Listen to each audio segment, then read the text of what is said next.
Toute personne désirant l'indépendance financière doit d'abord développer une conscience de la prospérité. Remarquez bien que je dis « développer » parce que cette conscience n'est pas le fruit du hasard. Ce n'est pas une capacité innée, c'est un état d'esprit délibérément réglé et vibrant pour attendre, reconnaître et voir la prospérité et les opportunités partout. L'opposé de la conscience de la prospérité est la conscience de la pénurie. Et c'est tout ce que la plupart des gens connaissent.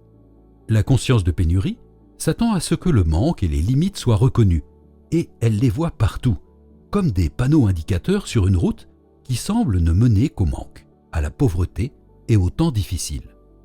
Personne ne pourra jamais atteindre la réussite financière avec une conscience de pénurie. Ce n'est pas possible. Vous ne pouvez pas emprunter simultanément le chemin de la richesse et celui de la pauvreté, car ils vont dans des directions opposées. Les deux chemins sont clairement indiqués. Il n'y a pas de grand mystère. Quel que soit le chemin que vous avez choisi d'emprunter, il déterminera ce qui vous arrivera en fin de compte. Avez-vous la conscience de la prospérité ou de la pénurie? Si vous constatez que vous avez une conscience de pénurie, votre tâche est claire. Vous devez vous débarrasser de ce boulet mental et développer la conscience de prospérité nécessaire. Il y a 5 étapes à suivre pour développer une conscience de prospérité. Étape numéro 1. Développer des croyances en la prospérité. Il y a 4 principales croyances en la prospérité. Croyance en la prospérité numéro 1. Nous faisons partie d'un univers d'abondance. La conscience de la prospérité croit que l'univers est abondant, qu'il y a beaucoup de tout pour tout le monde si nous nous y ouvrons. Regardez la nature, elle est abondante, extravagante, voire gaspilleuse dans son abondance. Essayez de compter le nombre d'étoiles dans le ciel. Vous ne pouvez pas, personne ne l'a jamais fait et ne le fera jamais. Elle se compte par centaines de milliards. Regardez les fleurs des champs, qui s'étendent bien au-delà de ce que vos yeux peuvent voir. Partout où vous regardez, c'est l'abondance. De même, sur le marché, les opportunités existent partout si vous concentrez votre esprit pour les voir. La seule pénurie qui existe est dans notre propre conscience. La conscience de la pénurie dit « Il n'y a pas assez pour tout le monde. Si j'ai beaucoup, quelqu'un d'autre n'aura rien. » Ou « Si j'ai une promotion, quelqu'un d'autre n'aura rien. » La conscience de la pénurie croit que chacun est en compétition avec les autres pour les mêmes choses et qu'il n'y a pas d'occasion à saisir, ou qu'il y a très peu d'argent et que tout est si cher. Observez attentivement si vous avez l'une de ces croyances, car c'est un signe certain que la conscience de pénurie s'est glissée dans votre esprit. Croyance en la prospérité numéro 2. La vie est amusante et apporte des récompenses. La conscience de pénurie croit que la vie est dure et remplie de problèmes et de difficultés. Elle croit que vous devez travailler dur pour tout ce que vous obtenez. J'ai rencontré beaucoup de gens qui croient qu'il fallait travailler dur pour obtenir quelque chose, et elle devait travailler dur pour tout. Comment pourrait-il en être autrement avec cette croyance? Vous vous souvenez de ce que j'ai dit plus tôt à propos des croyances? L'esprit conscient vous donnera toujours de nombreuses preuves pour soutenir la croyance que vous choisissez. Beaucoup de gens croient que la vie est dure et difficile, et pour eux, elle l'est toujours. La conscience de pénurie cherche et attend des problèmes, des difficultés, des déceptions et des frustrations, et elle les trouve toujours. La conscience de la prospérité considère la vie comme une aventure. Elle s'attend à des récompenses, elle recherche le plaisir et la joie dans la vie et les trouve toujours. Lorsque des problèmes et des difficultés surviennent, ils sont considérés comme des défis, et les occasions à saisir qu'ils contiennent sont immédiatement dépistées et mises à profit. La conscience de la prospérité apprécie la vie et sait qu'avec chaque nouveau défi viennent de plus grandes récompenses, de nouvelles aventures, plus de plaisir. La vie est entière, riche et généreuse, et de nouvelles expériences et plus de succès se trouvent à chaque coin de rue. Croyance en la prospérité numéro 3. Il y a un nombre renversant d'occasions à saisir dans chaque aspect de ma vie. La conscience de pénurie croit qu'il n'y a pas d'opportunité autour de vous. que le mieux que vous puissiez attendre est ce qui se passe en ce moment. Elle vous fait croire que ce que vous faites n'a pas d'importance, que toutes les bonnes idées ont été prises ou que le moment n'est pas venu d'en lancer de nouvelles. Avec la conscience de pénurie, la situation est toujours désespérée et il n'y a jamais de raison d'essayer. La conscience de la prospérité croit que chaque aspect de la vie offre d'innombrables possibilités. Pas une ou deux, pas 5 ou 10, mais une quantité vraiment illimitée de possibilités. Où sont-elles, demandez-vous? Mais elles sont partout. Ouvrez vos yeux, ouvrez votre esprit à la conscience de la prospérité et vous commencerez rapidement à les voir. Permettez-moi de partager avec vous une histoire qui illustre bien ce propos. Il y a plusieurs années, le dimanche de Pâques, je me suis levé tôt et j'ai caché 10 petits cadeaux pour la femme de ma vie. Dès qu'elle s'est réveillée, je lui ai dit que j'avais caché des cadeaux pour elle. Elle a sauté du lit et a commencé à chercher avec excitation. Et après une demi-heure, elle a trouvé 3 cadeaux. Elle s'est assise en pensant que c'était tout ce qu'il y avait. Il y en a plus que ça, ai-je dit. Ce qui l'a fait se relever d'un saut pour se remettre à chercher. Elle a réussi à en trouver 2 autres. Puis, pensant qu'il ne pouvait pas y en avoir plus, elle a arrêté de chercher. Après le déjeuner, j'ai dit en passant « Oh, au fait, j'ai caché 10 cadeaux. »« 10 » s'exclama-t-elle stupéfaite et recommença à fouiller les mêmes coins, mais cette fois-ci beaucoup plus attentivement. Elle a fini par trouver les 10 cadeaux. Mais si je ne lui avais pas dit qu'il y en avait 10, elle se serait arrêtée à 3, persuadée de les avoir tous trouvés. De même, si vous pensez qu'il n'y a qu'un nombre limité d'opportunités, il y a de fortes chances pour que vous n'en trouviez que quelques-unes, voire aucune. Pourquoi perdre son temps à chercher des occasions qui n'existent pas? Mais si vous croyez que chaque aspect de votre vie offre un nombre illimité de possibilités, vous serez très actif pour les rechercher. Possibilités illimitées de bonne santé. Possibilités illimitées de nouvelles relations et connaissances. Possibilités illimitées de progrès. Possibilités illimitées de vous rendre proche à votre famille. Possibilités illimitées de vie pleine de plaisir. Possibilités illimitées de gagner de grosses sommes d'argent. Considérons le fait de faire de l'argent. J'aime bien le système de la libre entreprise. J'aime un système qui récompense l'ingéniosité et l'imagination. Tout le monde peut gagner beaucoup d'argent s'il a les bonnes idées et la bonne attitude. Le marché est un phénomène passionnant, dynamique et en constante évolution qui regorge d'opportunités à saisir. Des dizaines de milliards de dollars changent de main chaque jour. L'argent est en mouvement constant, il coule dans toutes les directions. Alors pourquoi ne pas prendre votre part en contribuant au système? Chaque année, en Amérique du Nord, sont fondées plus de 700 000 sociétés. Chacune d'entre elles représente de nouvelles opportunités, car chacune aura besoin d'impression, de comptabilité, de travail juridique, de publicité, de personnel, d'entretien, de signalisation, de mobilier de bureau. Partout, des occasions à saisir. Les États-Unis en 1940 comptaient 10 000 millionnaires. En 1980, la population avait doublé, mais le nombre de millionnaires était passé à 500 000. En 1997, ce nombre était passé à plus de 2 millions. Même en tenant compte de l'inflation, c'est une augmentation étonnante. Partout, des occasions à saisir. Jamais dans l'histoire de la civilisation, un environnement n'a connu une évolution aussi rapide que celui dans lequel nous vivons aujourd'hui. Les choses changent sans cesse, et ce qui est nouveau et révolutionnaire cette semaine devient périmé en 6 mois. Ce monde vertigineux qui nous entoure prouve que les possibilités apparaissent à chaque instant. Tous les jours naissent des milliers de nouvelles possibilités qui n'existaient pas la veille. Le milliardaire Bill Gates, cofondateur de Microsoft, partage ces sentiments. Je pense que c'est une époque merveilleuse pour être en vie. Il n'y a jamais eu autant de possibilités de faire des choses qui étaient impossibles auparavant. C'est le meilleur moment pour lancer de nouvelles entreprises et de nouveaux projets. Où sont vos opportunités? Entrez dans le jeu et trouvez-les. Elles vous entourent. Croyance en la prospérité numéro 4. Il est de ma responsabilité de réussir. La conscience de la pénurie estime qu'il n'est pas juste d'avoir beaucoup d'argent. Elle veut exactement ce dont vous avez besoin pour subvenir à vos besoins, car sinon vous privez les autres de ce dont ils ont besoin. La conscience de pénurie croit que les personnes qui réussissent sont égoïstes, avides, négligent leur famille et ont de mauvaises priorités. La conscience de la prospérité croit qu'il est bon d'avoir beaucoup d'argent et qu'il est de votre responsabilité de réussir. Elle le croit parce qu'elle comprend que plus vous gagnez d'argent, plus vous avez la possibilité d'aider les gens, notamment financièrement. C'est logique. Comment un philanthrope peut-il donner à une organisation caritative 10 ou 10 000 dollars s'il ne s'est pas permis de les acquérir en premier lieu?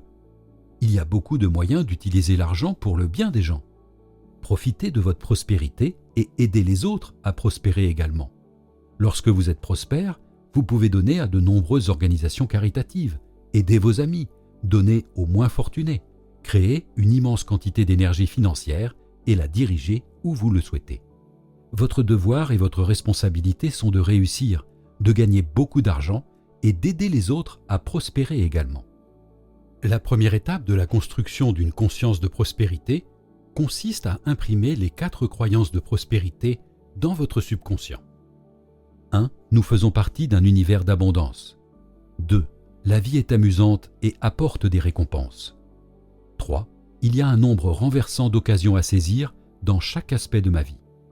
4. Il est de ma responsabilité de réussir. Étape numéro 2. Recherchez et reconnaissez la prospérité à cet instant même de votre vie. Vous êtes entouré d'abondance en ce moment. Il vous suffit d'ouvrir les yeux et de la chercher. N'attendez pas que l'argent vienne à vous pour vous sentir prospère. Sentez-vous prospère dès maintenant. Avez-vous beaucoup d'amis? Une abondance de bonne santé? Une abondance d'idées, de vêtements ou de temps? Recherchez les domaines de votre vie où vous pouvez ressentir l'abondance. Avez-vous une abondance en santé, en idées, en vêtements et en temps? Trouvez le domaine de votre vie où vous ressentirez l'abondance.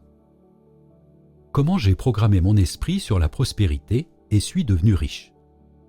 Laissez-moi vous raconter comment j'ai commencé à programmer mon esprit sur la prospérité. Je vivais dans une petite cabane au fond des bois, sans électricité et sans eau courante. Je n'avais pas d'argent, mais j'ai compris les principes de la prospérité et j'ai commencé à reprogrammer mon esprit. Lorsque je coupais du bois pour la cheminée, je remerciais pour l'abondance qui m'entourait. En empilant le bois, je disais pas un morceau de bois, pas 2, pas 10, mais une abondance de bois pour me tenir chaud. Lorsque je prenais mes repas, je me félicitais et je louais l'univers pour l'abondance que j'avais. Si j'avais un bol de raisins devant moi, je les comptais un par un. Pas un seul raisin, pas 2 raisins, mais une abondance de raisins. En me promenant dans les bois, je voyais la prospérité tout autour de moi. Des champs remplis de milliers de fleurs sauvages, des arbres partout, des oiseaux et des animaux sauvages en abondance. La nature m'est apparue dans toute sa générosité. Même si je n'avais pas d'argent, je gardais mon esprit concentré sur l'abondance. Je savais que si je gardais mon esprit concentré de cette façon, la manifestation de l'abondance allait suivre bientôt. Lorsque j'ai donné ma première conférence publique, comme j'avais très peu d'argent, je logeais dans un hôtel de 3e classe. J'en étais embarrassé et je me suis assuré que personne ne me voyait sortir ou entrer. Souvent l'après-midi, je me rendais dans le hall d'un hôtel de 1re classe pour absorber l'énergie et les vibrations du lieu. Bientôt, je gagnais assez d'argent pour séjourner dans des hôtels de 1re classe et je remerciais l'univers pour son abondance. Un jour, alors que je me promenais dans le couloir de mon hôtel, j'ai jeté un coup d'œil dans une chambre en cours de nettoyage et j'ai été stupéfait de voir un grand salon sans lit. J'ai persuadé la femme de ménage de me laisser entrer et regarder autour de moi. Et j'ai été surpris de voir qu'il y avait 2 pièces, une grande salle de séjour et une chambre à coucher. C'était la première fois que je voyais une suite. Ce jour-là, j'ai commencé à me visualiser en train de séjourner dans des suites. Et un jour, j'en ai finalement loué une. Je n'en avais pas vraiment les moyens, mais je voulais ressentir la vibration de la richesse, ne serait-ce que pour une soirée. Je me suis promené dans ma suite en me sentant en abondance. Je me suis assis sur le divan de velours et j'ai posé mes pieds sur la table. C'était réel. J'avais réussi à obtenir une suite, même si ce n'était que pour une nuit. J'ai loué l'univers pour son abondance. Petit à petit, j'ai commencé à séjourner de plus en plus souvent dans des suites. Au début, je gagnais un peu d'argent, puis j'en gagnais un peu plus, jusqu'à ce qu'enfin, l'argent m'arrive en abondance.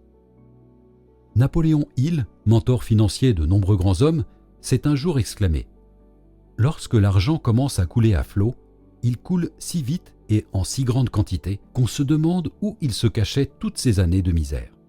C'est exactement ce qui m'est arrivé. Je n'oublierai jamais le jour où j'ai réalisé que j'avais vraiment acquis la prospérité. C'était à une fête que je donnais pour célébrer mes 5 ans d'enseignement de la force motrice de la pensée. J'étais à Sydney, en Australie, pour un tour du monde, et je logeais dans la suite présidentielle de l'hôtel Sheraton. C'était une suite luxueuse. Le salon avait presque la taille du hall d'entrée. Un immense mur de verre s'étendait du sol au plafond dans toute la suite, et au-dessous de moi, tout Sydney s'étendait à mes pieds. L'opéra, le port, les lumières scintillantes de la ville. C'était un panorama majestueux. Je me rappelle qu'en amusant mes invités, tout à coup je pensais « Quel retournement de fortune !» Je me suis excusé un moment et je suis allé dans la chambre, puis sur le balcon donnant sur l'océan. En 5 ans seulement, j'étais passé de la vie dans une cabane sans électricité ni eau courante à la réception de mes amis dans la suite présidentielle de l'un des meilleurs hôtels du monde. En plus, j'avais réservé un mois entier. L'argent n'était plus un problème. J'ai repensé à la façon dont j'avais commencé à programmer mon esprit sur la prospérité et aux fruits qu'il portait maintenant. Et j'ai remercié l'univers pour les secrets du succès qui m'avaient été révélés. J'ai fait une promesse silencieuse que je transmettrais ces secrets aux autres. Puis j'ai rejoint mes invités. Commencez à programmer votre esprit dès maintenant sur la réussite. J'ai démarré ma programmation dans la pauvreté la plus profonde. Il n'y a aucune situation qui vous empêche de commencer la programmation de la prospérité. Étape numéro 3. Associez-vous au succès et reconnaissez-le. Apprenez à voir le succès partout où vous regardez. L'abondance règne partout. Allez au centre-ville et regardez les immenses tours de bureaux. Pensez à toute la réussite qui est contenue dans un seul de ces bâtiments. Vous pouvez être sûr que l'architecte qui a conçu le bâtiment a gagné beaucoup d'argent en le faisant. Le contractant qui a construit le bâtiment a probablement fait une petite fortune. Les propriétaires de l'immeuble sont manifestement des hommes riches et prospères. Les personnes qui louent les somptueux bureaux doivent également être prospères. Imaginez maintenant à quel point ceux qui louent les suites penthouse doivent être riches et puissants. Ce seul immeuble représente tant de succès, et vous pouvez multiplier ce succès par le nombre d'immeubles de votre ville. Et ce n'est que le début. La conscience de la prospérité reconnaît que le succès est partout autour de nous, si nous ouvrons les yeux pour le voir. N'enviez jamais le bonheur d'autrui, reconnaissez-le et soyez-en heureux. C'est la preuve que le bonheur et la réussite sont accessibles. Puis, rappelez-vous avec confiance que vous pouvez le faire aussi. Recherchez et reconnaissez le succès partout où vous pouvez le trouver. C'est la conscience de la pénurie qui rejette le succès et tente de rabaisser ceux qui l'ont atteint. Protégez-vous contre ces pensées comme s'il s'agissait d'un poison mortel, car elles le sont vraiment pour votre prospérité personnelle. Reconnaissez et ressentez toujours de la joie et du bonheur chaque fois que vous voyez un succès, que ce soit le vôtre ou celui des autres. Ouvrez les yeux et remarquez que le succès est partout, tout autour de vous, en abondance. Il sera aussi le vôtre si vous pouvez orienter votre pensée à la prospérité. Étape numéro 4. Nourrissez-vous de livres et de cassettes de motivation et rejoignez des groupes et des organisations qui recherchent la réussite. Tout ce que vous faites devient une partie de qui vous êtes. Ce livre audio contient de nombreux principes qui changeront radicalement votre vie si vous les appliquez. Si vous avez la possibilité de participer à ma formation en ligne Mind Power, rendez-vous sur learnmindpower.com ou sur Google John Kehu. Je vous y encourage. Mais n'hésitez pas à vous abreuver de toutes les sources possibles, livres et ateliers sur le développement personnel, littérature, conseils avisés, tout ce qui vous inspirera pour réussir. Étape numéro 5. Associez-vous dans la réalité et dans votre imagination à des personnes qui ont réussi. Si vous voulez être un réalisateur de films, associez-vous à d'autres réalisateurs. Si vous voulez être un artiste, trouvez d'autres artistes. Si vous voulez réussir, recherchez la compagnie de personnes qui ont réussi. L'énergie du succès déteint sur vous lorsque vous êtes en leur compagnie. Les personnes qui réussissent ont des pensées positives, prennent des décisions réussies, créent des plans fructueux, réalisent des projets efficaces. Vous pouvez capter cette énergie et l'utiliser simplement en étant en leur compagnie.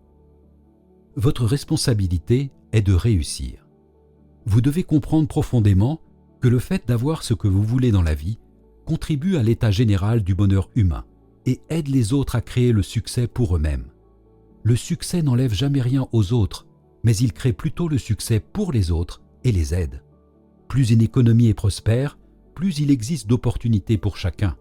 Plus vous avez d'argent, plus vous en dépensez en biens et services, ce qui crée de l'argent et des bénéfices supplémentaires que d'autres personnes peuvent dépenser en biens et services, et ainsi de suite.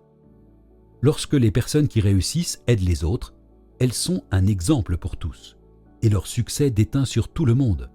Vous avez le devoir et la responsabilité de réussir pour vous-même, vos enfants, vos amis, et tous ceux qui entrent en contact avec vous. Tout le monde en profitera. Votre succès aide beaucoup de gens. Votre échec n'aide personne. Réfléchissez d'abord à cette affirmation avant de vous satisfaire de demi-mesures. Réalisez que votre réussite est plus qu'une simple ambition personnelle. Elle est votre responsabilité. Ne soyez pas égoïste, réussissez. Le monde a besoin de vous.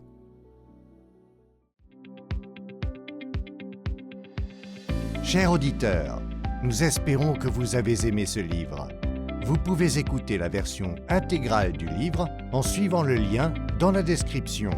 Si vous voulez participer au tirage au sort de cadeaux sympas, abonnez-vous à la chaîne, cliquez sur « J'aime » et laissez un commentaire sous la vidéo.